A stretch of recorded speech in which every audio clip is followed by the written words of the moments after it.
Bonjour et bienvenue à tous. Le 1er octobre 1913, la petite commune du Landreau, en Loire-Atlantique, est secouée par un crime d'une rare brutalité. 6 personnes d'une famille de riches paysans, les Mabie, sont retrouvées massacrées dans leur ferme. Un carnage qui dépasse l'entendement. Devant la stupeur et l'extrême violence de l'acte, les gendarmes restent dubitatifs. Il leur faudra peu de temps pour découvrir qui se cache vraiment derrière ces crimes. Un jeune domestique d'à peine 15 ans, prénommé Marcel Redureau. Comment cet adolescent obéissant, timide et sans histoire, en est-il arrivé à commettre un acte aussi barbare? C'est ce que je vous invite à découvrir avec moi dans notre affaire criminelle du jour. Landreau, hameau du Bas-Briassé, 30 septembre 1913. Dans les vignobles de la région nantaise, c'est la fin des vendanges. Les derniers jours ont été consacrés au pressage des raisins, qui se fait encore à la main. Par la suite, le précieux jus couleur prune est recueilli et départagé dans des cuves pour être fermenté.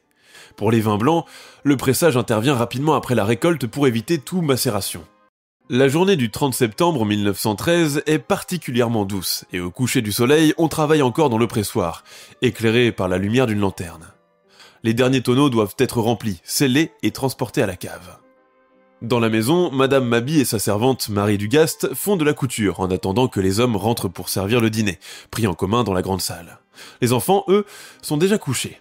Madame Mabie dépose le napperon qu'elle est en train de broder et caresse son ventre enflé par 8 mois de grossesse. L'heureux événement est pour bientôt.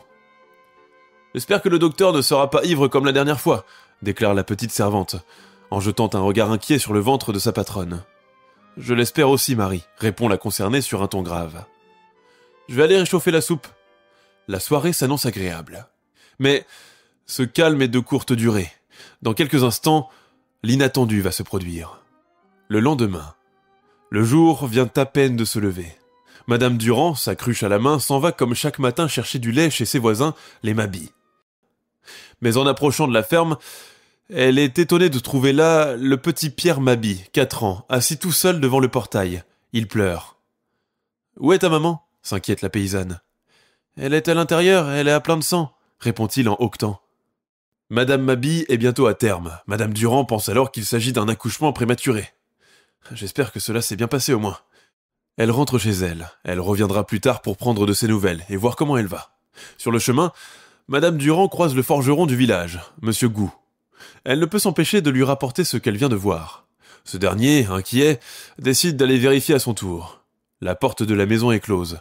Le forgeron n'a d'autre choix que de pousser les volets de la cuisine pour pouvoir pénétrer à l'intérieur. C'est alors qu'il aperçoit, avec horreur, les corps de Madame Mabie et de sa servante, gisant toutes les deux dans une mare de sang. À partir de cet instant, la probe sera jetée sur ce village, qui n'a jamais connu un crime aussi ignoble. 1 an auparavant. Au début du XXe siècle, la France connaît un regain d'intérêt grâce à l'exposition universelle, qui a fait connaître mondialement Paris. Dans les campagnes, le monde paysan, encore marqué par les traditions séculaires, est en pleine mutation avec l'industrialisation qui commence à toucher certaines régions. À Landreau, petite commune à mi-chemin entre Nantes et Poitiers, la modernité semble encore lointaine. Les journées sont rythmées par le travail agricole, les saisons et les obligations religieuses. La population locale vit dans des conditions parfois difficiles. La plupart sont agriculteurs, éleveurs ou artisans et gagnent modestement leur vie. Dans ces campagnes, l'instruction reste rudimentaire malgré les lois scolaires de Jules Ferry. Les enfants apprennent à lire et à écrire, mais bien souvent, ils quittent l'école dès 11 ou 12 ans pour travailler dans les fermes, afin de soulager les finances du foyer. Le respect de l'autorité est primordial, celle du père, du maître d'apprentissage ou de l'employeur. La discipline est sévère et les jeunes n'ont autre choix que d'obéir. Les paysans nantis embauchent alors cette main-d'œuvre bon marché, jeune et robuste, qui finit tôt ou tard par être assimilée dans le décor. La plupart de ces garçons de ferme, palefreniers et valets, restent toute leur vie au service de la famille pour laquelle ils travaillent. Si certains employeurs se montrent cléments et charitables, d'autres peuvent faire preuve d'une grande tyrannie, car ils savent que personne ne viendra leur demander des comptes, encore moins les parents. Les brimades et les corrections corporelles sont alors monnaie courante. C'est ainsi que les relations entre patrons et ouvriers agricoles sont souvent tendues, marquées par un rapport de force inégale et un certain ressentiment. C'est dans cet univers que grandit un certain Marcel Redureau. Né en 1898 dans une famille paysanne de Couffé, il est très tôt confronté aux difficultés. Ses parents, qui ont 9 autres enfants, ne peuvent lui offrir un avenir au-delà des fermes environnantes. Bien qu'il soit illettré, le père Rodureau veille à élever correctement sa progéniture, insiste pour qu'elle aille à l'école et lui inculte de bonnes valeurs traditionnelles, le respect du droit et l'honnêteté. Marcel, qui est le 5e de ses frères et sœurs, est un enfant effacé et sans histoire. À l'école communale, il est plutôt bon élève et son instituteur se montre content de lui. À 11 ans, il passe avec succès son certificat d'études, mais il ne poussera pas son instruction plus loin. La même année, il est embauché dans l'exploitation porcine de l'oncle de sa mère, en tant que gardien de bestiaux. Son grand-oncle est satisfait de son travail. Le petit garçon se montre sage, obéissant et jamais boudeur. À l'âge de 13 ans, il est placé comme domestique agricole chez la famille Mabi, pour remplacer son frère soldat, appelé sous les drapeaux. Les Rodureau et les Mabi, dont les deux fermes sont proches, sont en excellents termes. Les premiers ont beaucoup de garçons en bonne santé, et ne demandant qu'à travailler. Les deuxièmes ont de l'argent. La famille est composée de Jean-Marie, 40 ans, sa femme Jeanne, 38 ans, et leurs 4 enfants, 2 filles, Marie et Henriette, et 2 garçons, Joseph et le petit dernier, Pierre.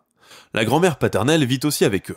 À leur service, on trouve également une domestique, Marie Dugast, et un valet, Louis Lemaître. Mabi est un homme respecté dans la communauté. Viticulteur prospère, il possède une belle ferme et emploie plusieurs travailleurs. Exigeant et parfois rude, il ne tolère ni paresse ni insolence. Dès qu'il arrive chez eux, Marcel est immédiatement houspillé. Seule Madame Mabi et la grand-mère font preuve de bonté avec lui. « Marcel, plus vite que ça, bon sang, tu crois qu'on a toute la journée ?»« Oui, monsieur, je me dépêche. » Jeanne est une femme dévouée à sa famille, qui veille sur ses enfants et sur la bonne tenue du foyer. Sa servante, la petite Marie Dugast, 15 ans, est très dégourdie et la suit comme son ombre. Les journées à la ferme sont longues, rythmées par le travail, les repas en commun et la messe dominicale. Marcel Rodureau, en tant qu'ouvrier agricole, est chargé des tâches ingrates. Nourrir les cochons, ramasser le foin, nettoyer les étables. C'est un travail harassant pour un adolescent, et l'ambiance à la ferme est souvent pesante. Mais il sait qu'il n'est pas un cas isolé. Tous les garçons dans la même situation que lui vivent de la même façon. De plus, Monsieur Mabi n'est pas du genre à faire preuve de patience, et les tensions s'accumulent. Pourtant, quand ce dernier va porter sa paye au père Rodureau, il déclare être satisfait des services de son fils, et ne cherche en aucun cas à le renvoyer. Marcel n'est pas un garçon turbulent, il est même trop calme. Petit, fluet, il ne semble pas prédisposé à la violence. Pourtant, quelque chose bouillonne en lui. Maintenant qu'il vient d'avoir 14 ans, il ne peut s'empêcher de se sentir humilié par les reproches constants de son employeur. Il rêve peut-être d'un avenir meilleur, mais la dure réalité paysanne l'enferme dans une routine insupportable. Personne ne perçoit vraiment son mal-être. Dans ces campagnes, on ne parle pas des émotions, encore moins de détresse psychologique. Un enfant doit obéir et travailler, et c'est tout. Les adultes ont l'habitude de se montrer très autoritaires, une manière à eux de préparer les jeunes à la vie qui les attend. Personne ne soupçonne alors que derrière son silence, Marcel nourrit une rancœur grandissante envers tout ce qui l'entoure. C'est la période la plus dure de l'année, et elle s'étend de fin juillet à fin septembre. La journée commence généralement à 4h ou 5h du matin pour se terminer qu'à 22h et est uniquement interrompue par les repas. Les vendanges sont très importantes dans la région du Landreau, réputée pour son muscadet. Les bénéfices tirés sont également importants et cela, tout viticulteur le sait. C'est une période à la fois caractérisée par de la gaieté, mais aussi et surtout par le labeur qui n'en finit pas. À peine une tâche est terminée qu'il faut immédiatement entamer une deuxième et ainsi de suite. Au milieu de ce tohu-bohu, Marcel reste un peu en retrait. Les autres hommes, plus âgés que lui, plus musclés et plus beaux, l'intimident beaucoup. Insensible à la joie ambiante créée par toute cette jeunesse qui loge dans sa ferme, Monsieur Mabi se montre particulièrement irascible, colérique et insatisfait de tout. Selon lui, personne n'est assez rapide dans le travail. Les cuves, les tonneaux et le pressoir deviennent les seuls mots de son vocabulaire. Marcel est sa cible préférée. « Bon sang, mais tu n'as pas encore nettoyé les cuves. Si je dois te le répéter, tu peux filer ailleurs. »« Je fais de mon mieux, monsieur. »« Pas assez. On n'est pas ici pour faire notre mieux. On est là pour que ce soit fait comme il faut. » L'accumulation de frustration, de brimades et de fatigue deviennent chaque jour plus difficiles à gérer. Le comble s'est produit lorsque Monsieur Mabi a levé son poing sur lui, devant tous les autres ouvriers qui déjeunaient dans les vignes. Cet acte, bien qu'anodin pour son patron, finit par mener le petit Marcel à un point de rupture. Le 30 septembre 1913, la journée débute comme toutes les autres. Presque tous les saisonniers ont déjà quitté la ferme et regagné leur pénate à Nantes et en Vendée. Vers midi, Mabi et Rodureau rentrent à la ferme pour le déjeuner. Durant le repas, un litige éclate. Monsieur Maby, visiblement en colère, reproche à Marcel une négligence dans son travail. Au lieu de ne rien dire comme d'habitude, ce dernier ose lui répondre, se défend, assurant qu'il se tue à la tâche pour le satisfaire, mais que ce n'est jamais le cas. La tension monte rapidement, et il faut l'intervention de Madame Maby pour que les esprits se calment un peu. « Cela suffit, nous sommes à table. Toi, Marcel, prends ton assiette et va manger à l'extérieur. Marie, ajoutez-lui une tranche de pain. Allez, oust !»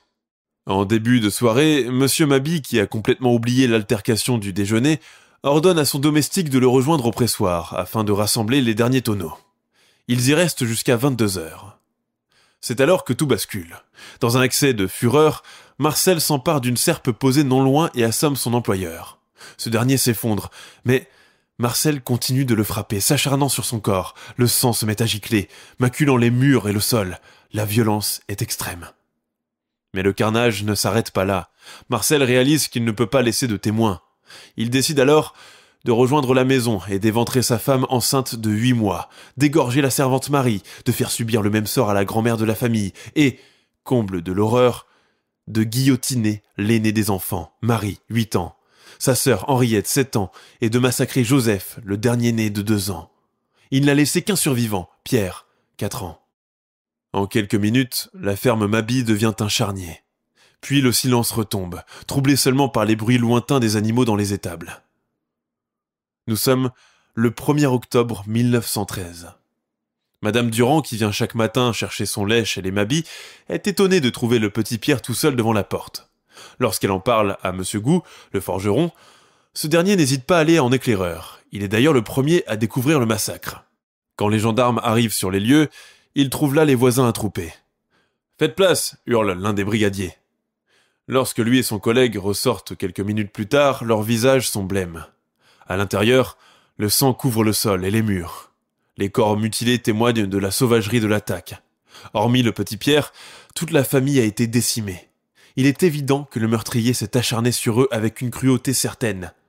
Le plus choquant dans tout cela est certainement la maman, dont le ventre a tellement été tailladé qu'il ne ressemble plus à rien. Mais qui a bien pu commettre un tel génocide ? Les Maby avaient-ils des ennemis ? Quelqu'un leur en voulait-il au point de commettre une telle horreur ? Comme on peut s'y attendre, la nouvelle se répand dans tout le village, comme une traînée de poudre. De leur côté, les gendarmes envoient un télégramme au procureur. « Marcel, quelqu'un a vu Marcel ?» s'exclame alors un villageois. Effectivement, Redureau n'est pas parmi les victimes, il ne se trouve nulle part. Dans le village, on pense qu'il a subi le même sort funeste que la famille, et que son cadavre se trouve caché quelque part.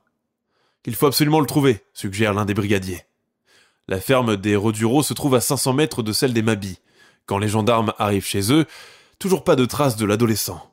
Sa mère, affolée, se met à hurler. « Mais qu'est-ce qui s'est passé? Qui a fait cela? Mon fils a été tué aussi ?» Les gendarmes ne disent rien et se mettent à fouiller la ferme jusqu'à ce qu'ils arrivent devant une grange. Quand ils poussent la porte, ils trouvent là Marcel, complètement hébété et les vêtements ensanglantés. Son attitude confuse et son absence d'alibi le trahissent. Lorsque les gendarmes lui demandent des explications, l'adolescent passe rapidement aux aveux et raconte la nuit d'horreur qu'il vient de passer. Les gendarmes sont stupéfaits, d'autant plus qu'il enchaîne d'une voix monocorde le récit du drame dont il est responsable. La veille, Monsieur Maby nous a réveillés à 4 heures du matin. La journée a été longue.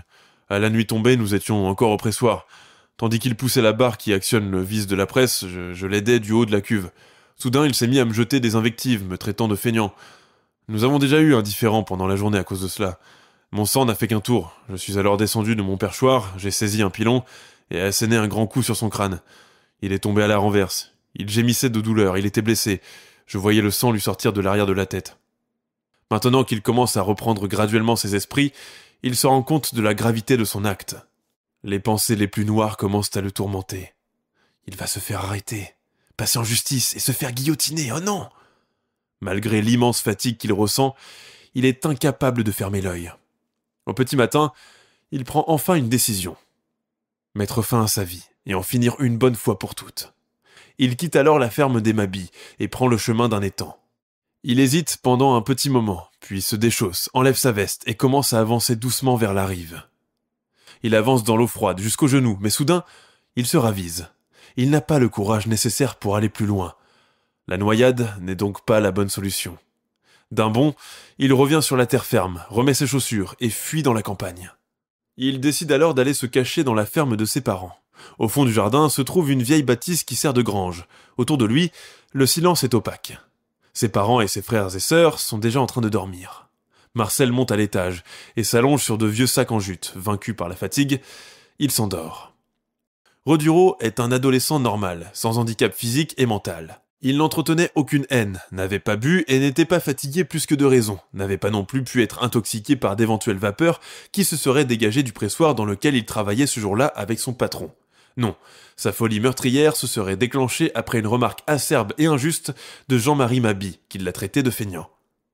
Le rapport très complet fourni par les médecins va servir de référence tout au long du procès. Tous les grands quotidiens comme Le Matin, Le Petit Parisien ou encore Le Phare de la Loire rivalisent pour proposer des images de Marcel Roduro, de la ferme et des victimes. L'effroi de la tuerie y est décrit dans ses moindres détails. On peut d'ailleurs lire dans les différentes colonnes « Le souvenir funeste du massacre de Pantin s'estompe à peine qu'une affaire encore plus macabre frappe le Bas-Briassais, en Loire-Atlantique. Dans la soirée du 30 septembre 1913, un valet de ferme de 15 ans, Marcel Roduro, a assassiné son employeur, sa femme enceinte de 8 mois, la grand-mère, 3 enfants, la domestique, n'épargnant qu'un jeune garçon, resté silencieux pendant le massacre. » Beaucoup de journalistes vont exagérer son aspect physique, pour davantage de sensationnalisme. Ce gamin est presque un enfant, dont le développement physique n'est pas complet. Assis derrière une table, on ne le verrait pas, et debout, il est haut comme une botte. Sa tête est grosse, avec des cheveux très blonds dont les mèches tombent sur un front large et bombé. Il a des yeux bleus et le regard vide comme un veau. D'autres stipulent qu'il mesure 1,60 m, ce qui est plus grand que la moyenne des garçons de cet âge à cette époque. On le décrit comme plutôt anodin et gentil garçon, et loin d'avoir la face de brute qu'on accorde habituellement aux assassins. L'arme du crime est également passée au crible. C'est un couteau à pressoir, ce que les viticulteurs appellent un couteau à raisin, le même employé durant la guerre de Vendée. Cet outil est à la fois une serpe, une hache et une faux. Fixée le long d'un manche en bois, la lame est très longue, très large et surtout très aiguisée. Elle a une longueur de 65 cm, une largeur de 13 et pèse 2,5 kg. C'est vraiment un formidable instrument de mort, même dans une main débile. Le 4 octobre 1913 ont lieu les obsèques de la famille Maby et leurs domestiques. Dans le cortège qui accompagne les 7 cercueils, l'émotion est à son comble.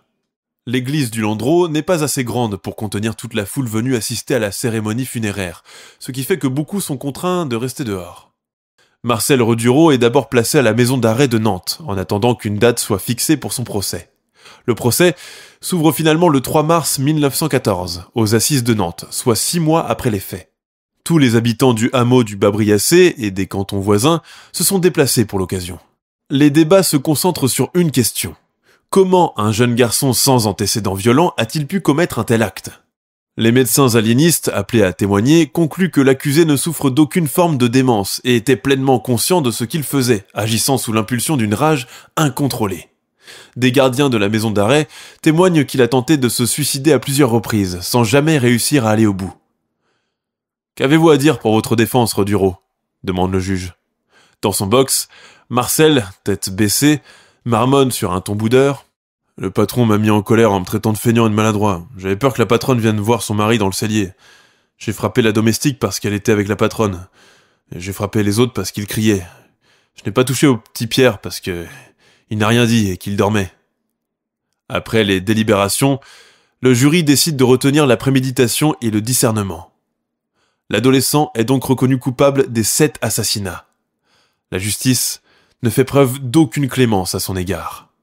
Dans la salle, tout le monde retient son souffle et s'attend à ce que la tête blonde de l'adolescent tombe bientôt sous le couperet de la guillotine. Mais, étant donné son âge, la cour le condamne finalement à une peine de 20 ans de réclusion criminelle dans une colonie correctionnelle réservée aux mineurs, dans le Lot-et-Garonne. Marcel Roduro est incarcéré à Fontevraud, où il mourra en 1916 de la tuberculose à seulement 18 ans. Marcel Roduro n'a jamais nié son crime. Il n'était ni un bandit ni un criminel chevronné.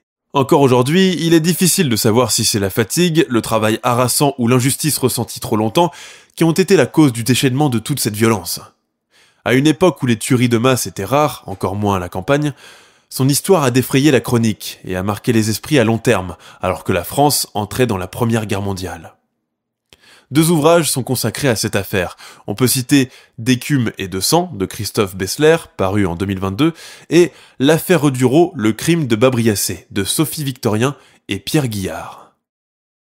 Nous sommes à la fin de notre émission du jour. N'hésitez pas à écouter les autres émissions du podcast et à prendre 5 secondes pour nous laisser un 5 étoiles sur Apple Podcast. C'est vraiment très important pour nous. Vous pouvez vous abonner pour ne pas rater les prochains épisodes et nous suivre sur Facebook pour nous en proposer de nouveaux. Merci et à bientôt.